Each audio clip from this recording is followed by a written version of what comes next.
There's so much good information about how to sell your beats online effectively, completely for free. But for every good tip you can find, there's an equal amount, if not more, of bad tips out there. So in this video, I'm breaking down 5 outdated producer tips for selling beats online so that you can avoid making mistakes based on dated information. All right, so our first outdated tip is that you need to post daily on your Typebeat channel to see success. Now, don't get me wrong, daily posting your beats can be a great way to see success and grow your Typebeat channel, but that's only if you can keep up with the posting schedule. That is, keep up with it without sacrificing your quality at all. And for most producers, that's a pretty big ask. A lot of us have other commitments in our lives, like day jobs, relationships, even children. So we're already struggling to find time just to make music, let alone post a whole new beat every single day. So don't worry if you're not able to post daily on your Typebeat channel. It's a lot more better for you in the long run to be able to post like just a couple of beats that are really good every single week, because then you're not sacrificing the quality in your beats in the long run, and you'll be a lot less likely to burn out as well. Because trust me, burnout completely sucks,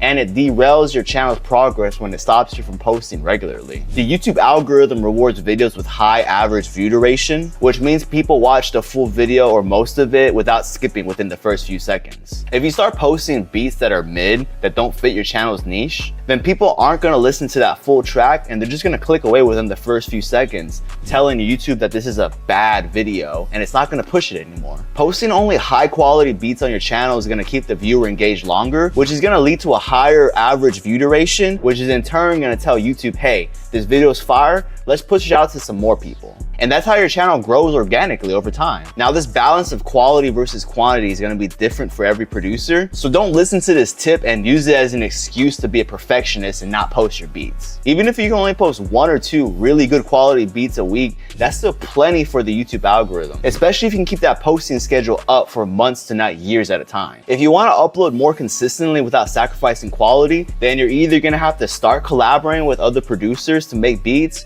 or purchase sound kits to make your production faster, or you could even team up with other producers who you know that post the same quality of beats and post their beats on your channel for splits. There's plenty of producer collectives that post type beats to great success because they have a team of producers that can crank out way more beats than a single producer is able to make on their own. This kind of leads into my next outdated producer tip, which is that quantity is better than quality when it comes to making beats. Now, I understand the point of this statement, but just saying it as a blanket statement just isn't good advice. Now, yes, there's definitely a stage where producers should be focusing more on quantity versus quality, but to be honest, 95% of producers just aren't at that stage. You should start worrying more about the quantity of your beats versus the quality when you have so many opportunities and people knocking at your door asking for beats that the amount of beats you have is what's holding you back, not the quality of them. This is for producers who are in the more advanced stages of their careers, who have built up their networks and have these opportunities coming to them regularly on their own. And they've already put in their 10,000 hours that it takes to make amazing music consistently. This isn't advice for producers in the earlier stages of their career who haven't developed their sound yet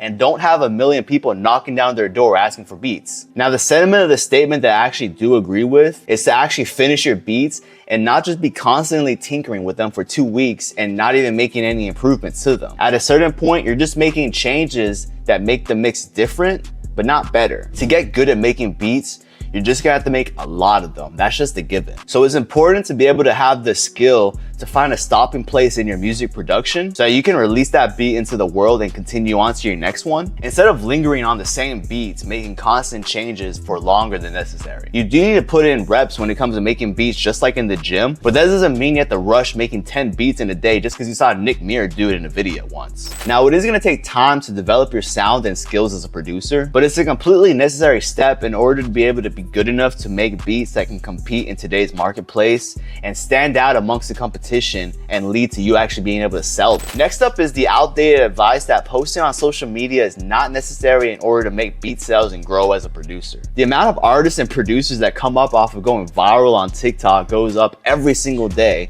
So just discounting posting on social media as a strategy is just dumb. You don't have to become a cringy influencer in order to sell beats, but you should definitely stay up to date on what's working on social media and start to integrate that into your marketing strategy, especially if you don't live in or near a major music city. Networking is everything in the music industry, but luckily in today's age with social media and sites like YouTube, literally anybody anywhere in the world can make a video and put themselves out there into the world and start to network that way, no matter where they're at. And just having a policy polished social media profile and presence is gonna open a lot more opportunities for you, making it easier to achieve your goals as a producer and ultimately sell more beats. The world is only becoming more and more digital, and social media is becoming a more important part of everybody's marketing strategy. So it's better to get started with it now rather than later. This also goes into my next outdated tip, which is that having a logo and channel banner is all the branding you need for your profile. With more and more people getting into production every single day, having a unique story and brand for you is more important than ever before. In such a saturated market, you're gonna need more than just a logo and channel banner you bought off of some random dude on Fiverr for like 25 bucks to stand out. I understand not everybody feels comfortable putting themselves out there like that, but just in general,